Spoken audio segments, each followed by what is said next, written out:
Vous l'avez vu dans l'actualité, le prix Nobel de physique a été attribué à 3 chercheurs, un Britannique, un Allemand et une Américaine, une femme américaine. Je vous signale même que c'est, depuis la création du prix Nobel, c'est la 4e femme, c'est seulement la 4e femme qui a un prix Nobel. Ils ont été récompensés pour leurs travaux sur les trous noirs. Alors, les trous noirs, ces objets, à mon avis, peut-être les plus mystérieux, mais surtout les plus monstrueux de l'univers. On va y revenir.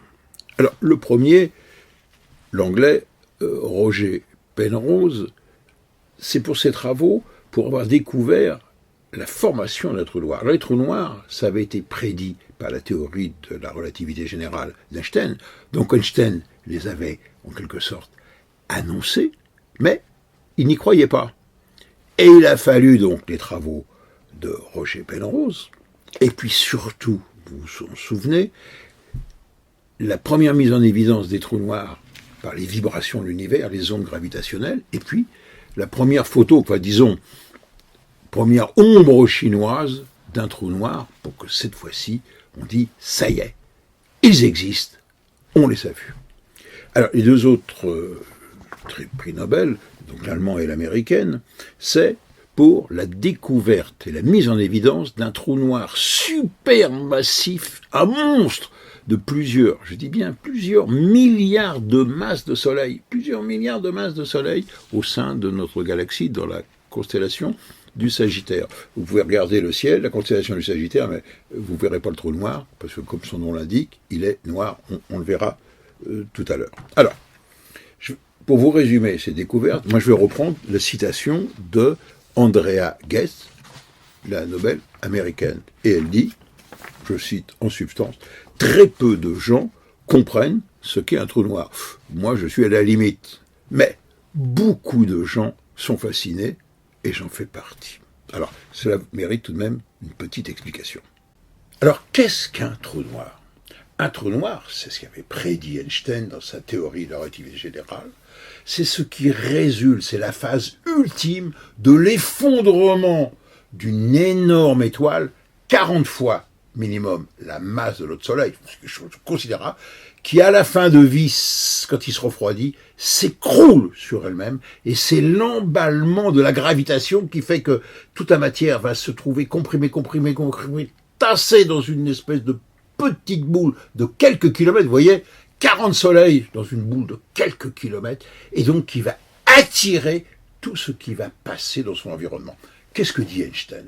Einstein dit, regardez l'univers. Imaginons l'univers, il est vide, il n'y a rien dedans, symbolisé par cet édredon ou cet oreiller. Pardon Jean-Pierre Luminet, c'est simplement une vulgarisation, mais tu sais très bien le faire.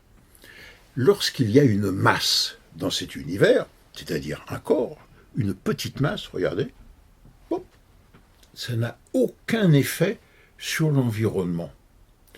Par contre, si la masse devient plus importante, symbolisée par cette loi, vous voyez, elle commence par déformer, courber l'univers, faire une espèce d'entonnoir. Et si une Terre passe à proximité, elle est déviée, simplement. Par contre, si dans cet univers, il y a une masse très pesante, très concentrée, elle courbe, elle déforme l'univers, tant et si bien que lorsqu'une matière, une masse passe à proximité, hop, vous avez vu, elle est attirée, elle ne peut pas s'en échapper. Elle va être en quelque sorte avalée dans une espèce de puits gravitationnel. Et à telle enseigne que même les grains de lumière, les petits photons, sont attirés, absorbés, ils tournent autour de l'entonnoir, ils tournent à l'intérieur, ils ne peuvent pas en ressortir. Et si la lumière ne peut pas en ressortir, nous on ne peut pas la voir avec nos yeux et nos télescopes, et donc le trou apparaît comme un trou noir. Donc vous l'avez compris, les trous noirs sont les objets les plus insolites, les plus mystérieux et les plus monstrueux de notre univers. Et on va de découverte en découverte. Alors la première des découvertes, ça a été, vous l'avez bien compris, regardez, je voudrais dire non pas une photo, comme on l'a dit, mais je voudrais dire une ombre d'un trou noir.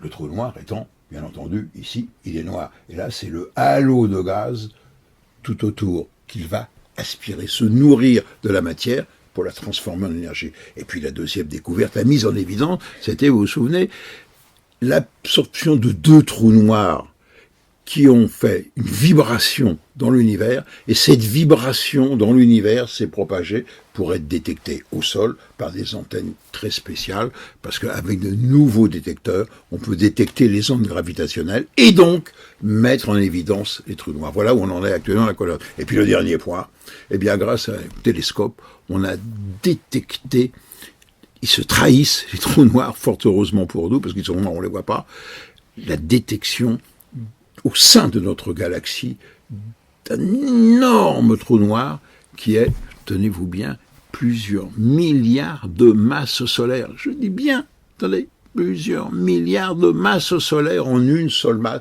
qui va aspirer la matière autour de lui. Dernier point, si vous voulez en savoir plus sur les trous noirs, je vous conseille, il vient de sortir en librairie le livre de mon ami Jean-Pierre Lubinet, qui est un grand spécialiste, et comme c'est un poète, il intitule ça « L'écume de l'espace-temps ».